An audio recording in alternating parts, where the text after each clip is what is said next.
ஆண்டவராகிய இயேசு கிறிஸ்துவின் நாமத்தில் என் அன்பின் வாழ்த்துக்கள். மீண்டுமாக இந்த வெளிப்படுத்தின விசேஷத்தை குறித்து நாம் தியானிக்க போகிறோம். கடந்த பகுதியில 8ஆம் வசனத்தை நாம் தியானித்து முடித்தோம். இந்த நாளிலே 9ஆம் வசனத்திலிருந்து நாம் வார்த்தைகளை கவனிக்க போகிறோம். முதலாவது உங்கள் மதில நான் வாசிக்க விரும்புகிறேன். வெளிப்படுத்தின விசேஷம் 1ஆம் அதிகாரம் 9ஆம் வசனம். உங்கள் சகோதரனும் இயேசு கிறிஸ்துவின் நிமித்தம் வருகிற உபத்திரத்திற்கும் அவருடைய ராஜ்யத்திற்கும் அவருடைய பொறுமைக்கும் உங்கள் உடன் பங்காளமா இருக்கிற யோவானாகிய நான் தேவ வசத்தின் நிமித்தம் இயேசு கிறிஸ்துவை பற்றிய சாட்சி நிமித்தம் பத்மு என தீவிலே இருந்தேன். அன்பானவர்களே, முதல் வார்த்தையை நான் பார்க்கும் பொழுது உங்கள் சகோதரன் என்று தன்னை அறிமுகப்படுத்துகிறார். யோவானுக்கு அநேக வெளிப்பாடுகளும் அநேக அனுபவங்களும் உண்டு. ஆண்டவராக இயேசு கிறிஸ்து இந்த பூமியில அவர் 3 வருஷம் ஊழிய செய்த சமயத்துல அவரோடு கூட இருந்தவர். விசேஷமாக இயேசுவின் மார்பருகிலே சார்ந்து கொண்டிருந்தவர். சிலுவையில இயேசு மரித்து கொண்டிருக்கிற சமயத்துல, சிலுவை தொங்கிக் கொண்டிருக்கும் சமயத்துல அருகில் இருந்த ஒரு சீஷன் இயேசு மரித்து அடக்க பண்ணப்பட்டு உயிர்த்தெழுந்த பிற்பாடு கிட்டத்தட்ட 65 வருஷம் அவர் ஊழியம் செய்து பல அனுபவங்களை பெற்ற ஒரு தேவ மனுஷன். ஆனாலும் தன்னை அறிமுகப்படுத்தும் போது எவ்வளவு சாதாரணமாக உங்கள் சகோதரன் என்று சொல்கிறார் என்பதை கவனித்து பாருங்கள். நாம் கூட நம்முடைய வாழ்க்கையில பெரிய ஒரு டைட்டிலை நாம் போட்டுக்கொள்ளாமல் சாதாரணமாய் ஒரு பிரதர் என்று சொல்லிக் கொள்வதில் நாம் மிகவும் சந்தோஷமா இருக்க வேண்டும். அருமையான தேவ பிள்ளைகளை, பைபிளை நாம் வாசிக்கிறோம். எபிரேயர் 3ஆம் அதிகாரம் 1ஆம் வசனத்தை வாசித்து பார்க்கும் பொழுது அதிலும் எபிரேயருடைய ஆசிரியர் சொல்லுகிறார், பரம அழைப்புக்கு பங்குருளாகிய பரிசுத்த சகோதரரே என்று சொல்கிறார், ஹோலி பிரதர்ஸ் என்று சொல்லுகிறார். இப்படி சகோதரன் என்று சொல்வது மிக ஒரு நேர்த்தியான ஒரு காரியம். இந்த நாட்களில் பிஷப் என்று சொல்வதை காட்டிலும், ரைட் ரெவரண்ட், டாக்டர் என்று டைட்டிலை போட்டுக் கொள்வதை காட்டிலும் சாதாரணமாக பிரதர் என்று சொல்வதில் நாம் எப்பவுமே சந்தோஷமா இருக்க வேண்டும். அது மாத்திரமல்ல, உங்கள் சகோதரனும் இயேசு கிறிஸ்துவின் நிமித்தம் வருகிற உபத்திரம், அதாவது ஆண்டவராகிய இயேசு கிறிஸ்துவின் நிமித்தம் நான் இந்த இடத்துல பத்மு தீவில் இருக்கிறேன், இயேசுவின் நிமித்தம் இந்த பாடுகளை நான் பட்டுக் கொண்டிருக்கிறேன் என்று சொல்லுகிறார். அன்பானவர்களே, பைபிளை நாம் படித்து பார்க்கும்போது 2 விதமான உபத்திரங்கள் உண்டு. ஒன்று ஆண்டவராகிய இயேசு கிறிஸ்துவின் நிமித்தம் வருகிற உபத்திரம், இன்னொன்று சத்ருவினால் வருகிற உபத்திரம். எனவே இந்த 2 உபத்திரத்தை நாம் எப்பொழுதுமே நாம் கண்டுபிடிக்க வேண்டும். ஆண்டவராகிய இயேசு கிறிஸ்துவின் நிமித்தம் படுகிற ஒவ்வொரு உபத்திரத்துக்கும் பலன் உண்டு. இயேசு சுவாமி மலை பிரசங்கத்திலே சொன்னார், என் நாமத்தின் நிமித்தம் உங்களை யாராவது தீமை மொழிகளினால பேசினால் நீங்கள் மகிழ்ந்து களி கூறுங்கள், உங்கள் பலன் பரலோகத்திலே மிகுதியாய் உண்டாஇருக்கும் என்று சொன்னார். அப்போ இயேசு சுவாமி நிமித்தம் நாம் படுகிற ஒவ்வொரு பாடுகளுக்கும் பலன் உண்டு. அவைகளை நாம் சகித்துக் கொள்ள வேண்டும், அவைகளை நாம் ஏற்றுக்கொள்ள வேண்டும். அப்படிப்பட்ட பாடுகளுக்காக தான் நாம் அழைக்கப்பட்டிருக்கிறோம் என்பதை மறந்து போய்விடக்கூடாது. ஆனால் அதே நேரத்துல சத்துருவினால் வருகிற உபத்திரமும் வரும். சில டைம்ல குடும்பங்களை பிரச்சனைகளை கொண்டு வருவான், கணவன் மனைவிக்குள்ள பிரச்சனைகளை கொண்டு வருவான், பலவிதமான தீயமைகளையும் வியாதிகளை கொண்டு வருவான். அவைகளை நாம் என்ன செய்ய வேண்டும் என்றால் எதிர்த்து நிற்க வேண்டும், அவைகளை கட்டி ஜெபிக்க வேண்டும். ஆவிலை நிறைந்து அவை எதிர்த்து ஜெபிக்கும் போது நம்ம விட்டு அது போக ஆரம்பிக்கும். அருமையானவர்களே, அதுதான் சொல்லுகிறார், இயேசு கிறிஸ்துவின் நிமித்தம் இருக்கிற உபத்திரத்தை இயேசு கிறிஸ்துவின் நிமித்தம் வருகிற உபத்திரத்திற்கும் அவருடைய ராஜ்யத்திற்கும் என்று சொல்லுகிறார். அதாவது இயேசு கிறிஸ்து வரப்போகிற நாட்களிலே ஒரு பெரிய ராஜ்யத்தை அவர் ஸ்தாபிக்க போகிறார். அந்த ராஜ்யத்துக்காக நான் காத்து கொண்டிருக்கிறேன் என்பது போலவே அவர் ராஜ்யத்திற்கும், அது மாத்திரமல்ல அவர் பொறுமைக்கும் உடன் பங்காளி என்று சொல்லப்பட்டிருக்கிறது. அது மாத்திரமல்ல, இந்த யோவானாகிய நான் என்று சொல்லி என்ன சொல்லுகிறார் என்றால், தேவ வசனத்தின் நிமித்தம், பிகாஸ் ஆஃப் காட்ஸ் வேர்ட், தேவ வசனத்தின் நிமித்தம் இயேசு கிறிஸ்துவை பற்றிய சாட்சி நிமித்தம் என்று சொல்லுகிறார். இந்த 2 காரணத்துக்காக நான் பத்மு தீவில் இருக்கிறேன், என்னை நாடு கடத்தி விட்டார்கள், இந்த பத்மு தீவில இருந்து உங்களுக்கு நான் எழுதுகிறேன் என்று சொல்லுகிறார். எந்த காரணத்துக்காக? ஒன்று, தேவ வசனத்தின் நிமித்தம், அதாவது தன்னுடைய தேவ வசனங்களை சத்தியமாய் போதித்தனாலே, சத்தியத்தை சத்தியமாய் சொன்னதுனாலே நாடு கடத்தி விட்டார்கள். அருமையானவர்களை, இன்றைக்கும் இந்த வேத வசனங்களை சத்தியமாய் சொல்லுகிற நபர்களுக்கு நிச்சயமாய் உபத்திரங்கள் உண்டாகும். வேத வசனங்களை நாம் கலப்படம் செய்யக்கூடாது, வேத வசனங்களை நாம் ஆல்டர் பண்ணக்கூடாது, அவைகளை கூட்டக்கூடாது, குறைக்க கூடாது. சத்தியம் என்ன இருக்கிறதோ அந்த சத்தியத்தை அப்படியே நாம் பிரசங்கிக்க வேண்டும். அப்படி சத்தியங்களை சத்தியமாய் பிரசங்கிக்கிற ஊழியக்காரர்களுக்கு நிச்சயமா உபத்திரங்கள் வரும். அதுதான் யோவான் சொல்லுகிறார், வேத வசனத்தின் நிமித்தம் சத்தியத்தை நான் பியூரா பேசினதுனால, சுத்தமான சுவிசேஷத்தை சொன்னதுனால என்ன இந்த நாடு கடத்தி விட்டார்கள் என்று பத்மு தீவில் இருக்கிறேன். அது மாத்திரமல்ல, இயேசு கிறிஸ்துவை பற்றிய சாட்சி நிமித்தம் நான் இந்த பத்ம தீவில் இருக்கிறேன். அப்படி என்றால் என்ன? இயேசு கிறிஸ்துவை பற்றிய சாட்சி நிமித்தம் என்றால் என்ன? அதாவது ஆண்டவராக இயேசு கிறிஸ்து சொன்னார், பரிசுத்த ஆவி உங்களிடத்தில் வரும், நீங்கள் பலனடைந்து எருசலேமிலும் யூதாவிலும் சமாரியாவிலும் பூமியின் கடைசி பரிந்தமும் எனக்கு சாட்சிகளா இருப்பீர்கள் என்று சொல்லி ஆண்டவர் சொன்னார். சோ அந்த வசனத்தின் பிரகாரமாக ஒரு விதத்துல இவர் ஆண்டவருக்கு சாட்சியாக இருக்கிறார். அது மாத்திரமல்ல, முக்கியமாய் இயேசு கிறிஸ்துவை பற்றிய சாட்சி நிமித்தம் என்றால் நான் புரிந்து கொண்டது என்னவென்றால் உங்களுக்கு நான் சொல்ல போகிறேன். அதாவது ஆண்டவராக இயேசு கிறிஸ்துடைய மரணம், அடக்க பண்ணப்படுதல், உயிர்த்தெழுதல், இவைகளை பேசினதுனால நான் இந்த பத்ம தீவில் இருக்கிறேன் என்று சொல்லுகிறார். ஆதியில் இருந்த அப்போஸ்தலர்களுடைய அவங்க பிரசங்கத்தின் மையம், அவங்க பிரசங்கத்தினுடைய சாரம்சம் என்னவாக இருந்தது என்றால், இயேசுவின் மரணம், உயிர்த்தெழுதல், அடக்க பண்ணப்படுதல், உயிர்த்தெழுதல், இவைகளை குறித்து அவர்கள் பேசினார்கள்.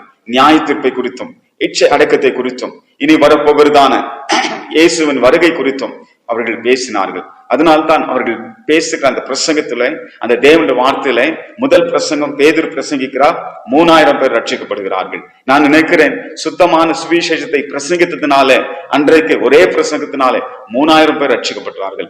ஒருவேளை நான் என்ன நினைக்கிறேன் என்றால், இந்த வேத வசனங்களை நாம் இன்னும் சரியாக போதிக்கவில்லை.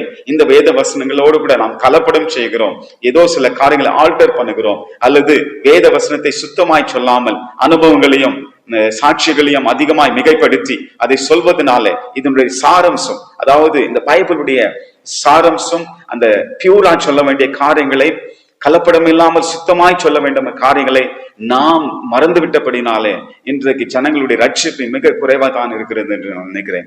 இந்த யோவான் வேத வசனத்தை அழகாய் சொன்னது நிமித்தம், ஆண்டவராகிய இயேசு கிறிஸ்துவை பற்றிய சாட்சியை அவர் சொன்னது நிமித்தம் நான் பத்ம தீவில் இருக்கிறேன் என்று சொல்கிறார். அருமையானவர்களே, இந்த பத்ம தீவு ஏற்கனவே ஒரு முறை முதல் பகுதியில் நான் சொல்லியிருக்கிறேன், 10 மைல் நீளமும் 6 மைல் அகலமும் கொண்ட மிக ராக்கி பிளேஸ் என்று சொல்வார்கள், பாறைகள் இருக்கிற ஒரு இடம், மார்பிள் ஸ்டோன் இதெல்லாம் இருந்திருக்கு என்று சொல்லி ஆர்கியாலஜிஸ்ட் எல்லாம் கண்டுபிடிச்சு சொல்லியிருக்கிறாங்க. அப்படிப்பட்டதான ஒரு தனிமையான இடம். அந்த இடத்துல எந்த ஒரு மகிழ்ச்சிக்குரிய இடமும் மகிழ்ச்சிக்குரிய காரியங்களும் அந்த இடத்துல இல்லை. மிக தனிமையா இருந்து கொண்டு அந்த இடத்துல தான் யோவானுக்கு இந்த வெளிப்பாடு வருகிறது. நல்லா கவனித்து பாருங்க. ஒரு ஏசி ரூம்ல உட்கார்ந்து கொண்டு அவர்கள் மிக ஒரு ஆயாசமாக அல்லது ரொம்ப லக்ஸுரியா அவர் இந்த புத்தகத்தை எழுதவில்லை. இந்த வெளிப்படுத்த விசேஷத்தை மிகுந்த உபத்திரத்தின் மத்தியில, தனிமையின் மத்தியில எப்படி இருந்திருக்கும் யோசித்து பாருங்க. தனிமையா அந்த இடத்துல சபை குறித்து யோசித்துக் கொண்டிருக்கிறார். மைனர் ஏஷான்னு சொல்லக்கூடிய அந்த இடத்துல இருந்த சபைகளை குறித்து அவர் நினைத்து கொண்டிருக்கிறார். அந்த சமயத்துல தான் ஆண்டவராகிய இயேசு கிறிஸ்து இந்த வெளிப்பாடுகளை கொடுத்தார். அருமையானவர்களே, சில நேரங்களில நாம் தனிமையில் உபத்திரங்களை ஆண்டவருக்காக நாம் பாடுபட்டு கொண்டிருக்கும் போது தான் பெரிய பெரிய வெளிப்பாடுகளை நாம் பெற்றுக்கொள்ள முடியும். தொடர்ந்து நாம் 10ஆம் வசனத்தை இன்றைக்கு நாம் பார்க்க போகிறோம். கர்த்தருடைய நாளில் ஆவிக்குள்ளானேன், அப்போது எனக்கு பின்னாலே எக்காலம் போன்ற பெரிதான ஒரு சத்தத்தை கேட்டேன் என்று யோவான் எழுதுகிறார். கர்த்தருடைய நாளில் என்றால் லார்ட்ஸ் டே என்று சொல்லப்பட்டிருக்கிறது. அருமையானவர்களே, வேதத்துல கர்த்தருடைய நாள் என்ற தமிழ்ல அந்த வார்த்தைக்கு 2 விதமான அர்த்தம் உண்டு. ஒன்று, ஆண்டவராகிய இயேசு கிறிஸ்துடைய பகிங்கர வரை, இதோ கர்த்தருடைய நாள் வருகிறது என்று சொல்லி தீர்க்க தரிசன புஸ்தகங்களை நாம் வாசிக்கிறோம். இதோ கர்த்தருடைய நாள் வருகிறது என்றால் அது எந்த நாள் என்றால் ஆண்டவராகிய இயேசு கிறிஸ்துடைய பகிங்கரமான வருகை நாளை குறிக்கிறது. அது மாத்திரமல்ல, இந்த இடத்துல கர்த்தருடைய நாள் என்று சொல்லும் பொழுது இது ஞாயிற்றுக்கிழமை, வாரத்தின் முதல் நாள், நம்ம எல்லாரும் தேவன் ஆராதிக்கிற அந்த நாளை குறிக்கிறது. ஆனால் இங்கிலீஷ்ல இந்த கர்த்தருடைய நாள் என்பது 2 வித்தியாசமான வார்த்தையினால பயன்படுத்தப்பட்டு வருது. ஒன்று day of the lord. Day of the lord என்றால் ஆண்டவராகிய இயேசு கிறிஸ்துடைய வருகை நாள். லார்ட்ஸ் டே என்றால் தேவன் ஆராதிக்கிற ஞாயிற்றுக்கிழமை, வாரத்தின் முதல் நாள். இதை நன்றாக புரிந்து கொள்ளுங்க. இங்கிலீஷ்ல 2 விதமான வார்த்தை இருக்கும், ஆனா தமிழ்ல கர்த்தருடைய நாள் என்று ஒரே விதமா இருக்கும். அதை நாம் வசனங்களை சூழ்நிலையினால நாம் புரிந்து கொள்ள வேண்டும். அந்த நாளில நான் ஆவிக்குள்ளானேன். அருமையானவர்களே, ஆவிக்குள்ளானேன் என்றால் என்ன? கொஞ்சம் யோசித்து பாருங்கள். அப்படி என்றால் என்ன? எப்படிப்பட்ட ஒரு அனுபவமா இருந்திருக்கும் இது யோவானுக்கு? அதற்கு நாம் சில பரிசுத்த ஆவியின் அபிஷேகத்தை குறித்து சில ஸ்டேஜஸ் இருக்கு, அதாவது ஒவ்வொரு படிகள் இருக்குது. அதை குறித்து கொஞ்சம் நான் சொல்லிவிட்டு பிறகு தொடர்ந்து நாம் பார்க்க போகிறோம். அருமையான தேவ பிள்ளைகளை, பரிசுத்த ஆவியின் அபிஷேகத்தை குறித்து நாம் பைபிளை படிக்கும் போது முதல் ரட்சிக்கப்பட்ட சமயத்துல எபேசருக்கு பவுல் எழுதும் போது அந்த வார்த்தைகளை எழுதுகிறார். ரட்சிக்கப்பட்ட உடனே தேவ ஆவியானவர் நமக்குள் வாசம் பண்ணுகிறார். அதை குறித்து இங்கிலீஷ்ல என்ன சொல்லுவார்கள்? இன்டவலிங் ஹோலி ஸ்பிரிட். நமக்குள் வாசம் செய்யும் பரிசுத்த ஆவியானவர். எபேசியர் 1 அதிகாரம் 13 வசனத்தை நான் வாசிக்கிறேன். நீங்கள் உங்கள் ரட்சிப்பின் சுவிசேஷ சத்திய வசனமாகி கேட்டு விசுவாசிகள் ஆன போது வாக்குத்தத்தம் பண்ணப்பட்ட பரிசுத்த ஆவியினால் அவருக்குள் முத்திரை போடப்பட்டீர்கள். 14 வசனம், அவருக்கு சொந்தமானவர்கள் அவருடைய மகிமைக்கு புகழ்ச்சியாக மீட்கப்படுவார்கள் என்பதற்கு ஆவியானவர் நம்முடைய சுதந்திரத்தின் அச்சாரமாயிருக்கிறார். வேதம் சொல்லுகிறது, நாம் விசுவாசிகள் ஆன பொழுது, நாம் ரட்சிக்கப்பட்ட உடனே ஆண்டவராகிய இயேசு கிறிஸ்து, ஆண்டவராகிய தேவன் பரிசுத்த ஆவி நமக்குள்ள அனுப்பி நமக்கு ஒரு முத்திரை போடுகிறார். நீ எனக்கு சொந்தமான பிள்ளை, நீ எனக்கு சொந்தமான மகன், நீ எனக்கு சொந்தமான மகள் என்று சொல்லி நம்மள முத்திரை போடுகிறார். அது எதை காட்டுகிறது என்றால், நமக்குள் வாசம் செய்யும் பரிசுத்த ஆவியானவர், இன்டவலிங் ஹோலி ஸ்பிரிட். இதுதான் முதல் ஸ்டேஜ், ஃபர்ஸ்ட் ஸ்டேஜ். இதுதான் முதலில் நாம் ஆவியானவரை நமக்குள்ள வாசம் பண்ணுகிறார் என்பதை மறந்து போய்விடக்கூடாது. அன்பான தேவ பிள்ளைகளே, அந்நிய பாஷை என்பது தொடர்ந்து அடுத்த அனுபவங்கள் வரக்கூடியது. சிலர் அந்நிய பாஷை பேசாமல் இருக்கிறார்கள். இப்போ நம்ம அவர்களை அவருக்குள் ஆவியானவர் இல்லை என்று நம்ம நியாயத்திருக்க கூடாது. நல்லா கவனிங்க, பரிசுத்த ஆவியானவர் ஒருக்குள் வாசம் பண்ணி கொண்டிருக்கிறார். யாரெல்லாம் ரட்சிக்கப்பட்டிருக்கிறாங்களோ, ரட்சிக்கப்பட்ட ஒவ்வொரு தேவ பிள்ளைகள் உள்ளத்துல ஆவியானவர் வாசம் செய்து கொண்டிருக்கிறார். எனவே அவர்கள் அந்நிய பாஷை பேசவில்லை என்றால் ஆவியானவர் அவர்களுக்குள் இல்லை என்று நம்ம தீர்க்க முடியாது, கன்க்ளூஷன் வர முடியாது. ஏனென்றால் ஆவியானவர் உள்ள இருக்கிறார். ஆனால் இரண்டாவது எக்ஸ்பீரியன்ஸ்ல ஆவியானவர் மேல இருந்து, அதாவது வல்லமையாய் இறங்கி வருகிறார். அதை குறித்து தொடர்ந்து பார்க்க போகிறோம்.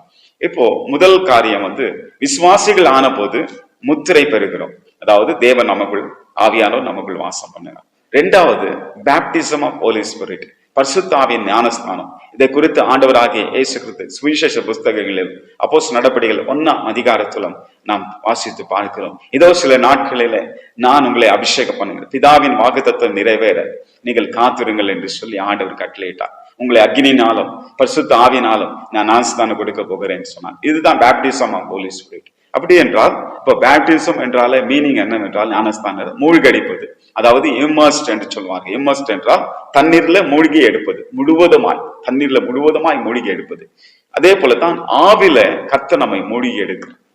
அப்போஸ்தலர் நடபடிகள் 2 அதிகாரத்துல 120 பேர் மேல் வீட்டறையில காத்து கொண்டிருக்கும் பொழுது வேதம் சொல்லுது, இடி முழக்கத்தோடு பலத்த சத்தத்தோடு அக்னிமயமான நாவுகளோடு பரிசுத்த ஆவியின் இறங்கி ஒவ்வொருவரையும் ஞானஸ்தானம் பண்ணினார். அந்த அபிஷேகத்தை கர்த்தர் ஊற்றினார். இதுதான் வல்லமையா இறங்குற காரியம். அப்போது வேதம் சொல்லுகிறது, தங்களுக்கு தந்தருளின வரத்தின்படியே வெவ்வேறு பாஷைகளை பேசினார்கள் என்று சொல்லி. இது ஆவியின் அபிஷேகம், இது ஞானஸ்தானம் என்று சொல்லப்படுகிறது. ஆவியின் ஞானஸ்தானம், பேப்டிசம் ஆஃப் ஹோலி ஸ்பிரிட். இது இன்னொரு அனுபவம். மூன்றாவது அனுபவம் filling of the holy spirit, அதாவது நிரப்பப்படுதல், தேவ ஆவியினால நிரப்பப்படுதல். நல்லா கவனிங்க, ஒரு காரியத்தை சொல்றேன்.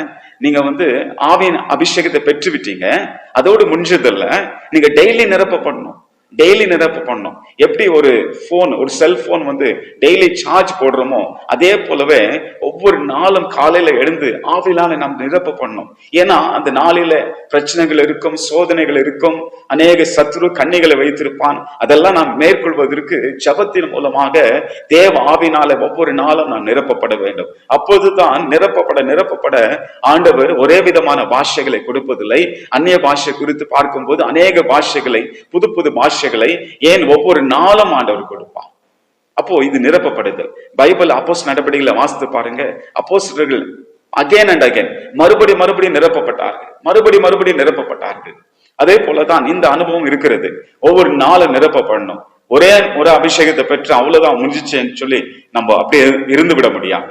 அருமையானவர்களை, ஒவ்வொரு நாளும் நிரப்பப்பட்டு அந்த தேவ ஆவியில நாம் வளர வேண்டும்.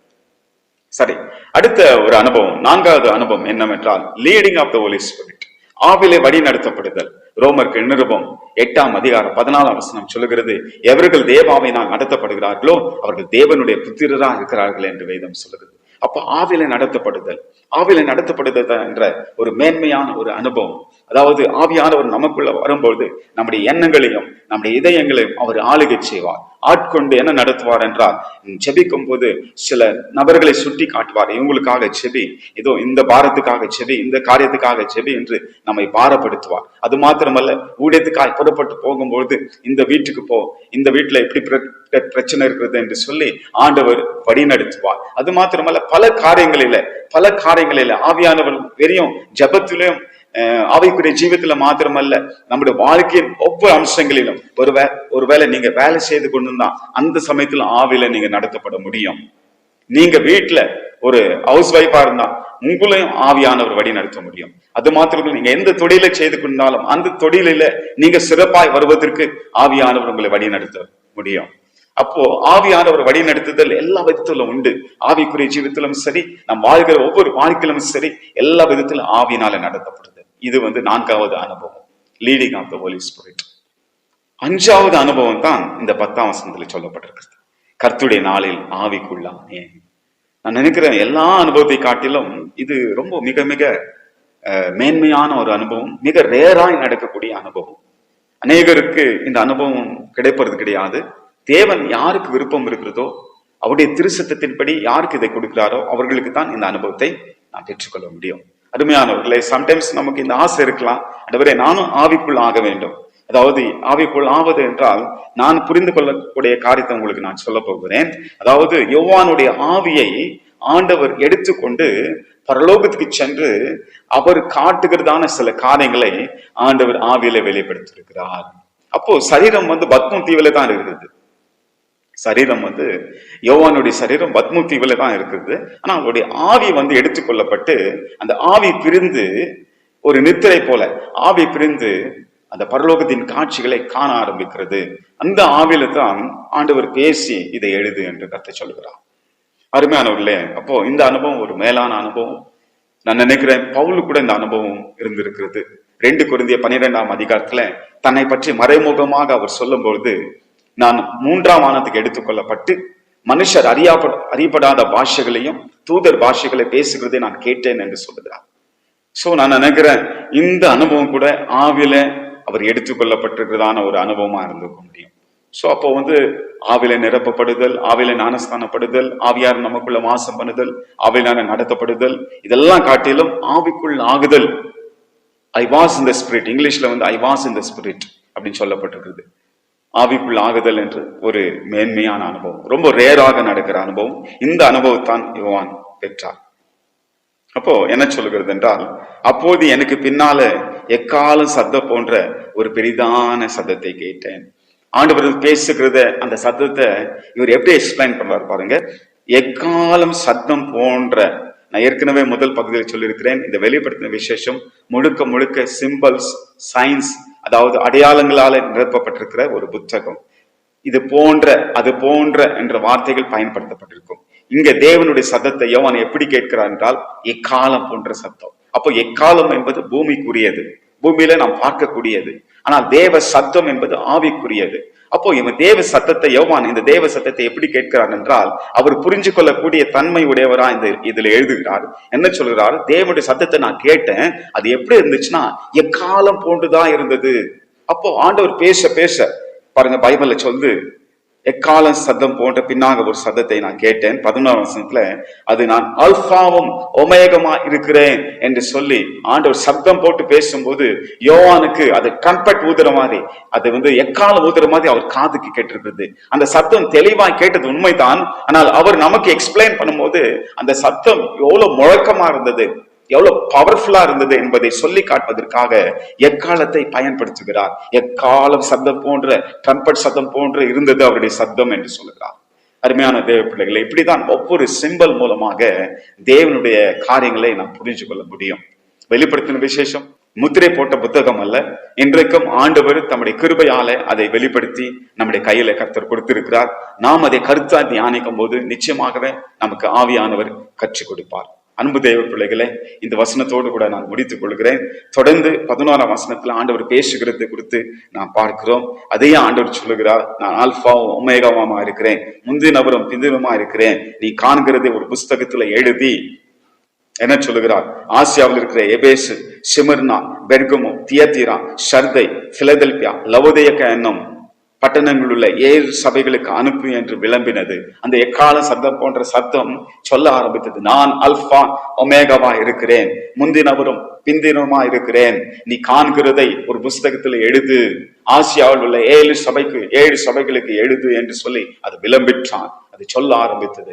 அப்போ எக்கால சத்தம் போன்ற அந்த சத்தம் யோவானுடைய காதுல கேட்டிருந்தாலும் அந்த உச்சரிப்பும், அந்த அட்டரன்ஸ் என்று சொல்லக்கூடிய அந்த உச்சரிப்பின் வார்த்தைகள் மிக தெளிவாக யோவானுக்கு கேட்டது. ஆனாலும் இந்த வார்த்தைகள் எல்லாம் அவரால் எப்படி எழுத முடிந்தது? அது எக்கால போன்ற சத்தமா இருந்தாலும் அந்த உச்சரிப்பின் வார்த்தைகள் ஆவியின் வல்லமினாலே அவருக்கு தெளிவாக கேட்க ஆரம்பித்தது. அருமையான தேவ பிள்ளைகளே, இப்படித்தான் ஆண்டவர் நம்மோடு கூட அவர் பேசுகிற தேவனா இருக்கிறார். யோவானுக்கு ஆண்டவர் இந்த காரியங்கள் எல்லாம் வெளிப்படுத்தினார். தொடர்ந்து தேவனுடைய வார்த்தையில நிலைத்திருங்கள். வெளிப்படுத்தின விசேஷ புஸ்தகத்தை தொடர்ந்து வாசியுங்கள். எத்தனை முறை வாசித்தாலும் இது நமக்கு பெரிய ஆஸ்வதமா இருக்கும். தொடர்ந்து வாசியுங்கள். நிச்சயமாகவே கர்த்தர் உங்களை ஆஸ்வதிப்பார். God bless you.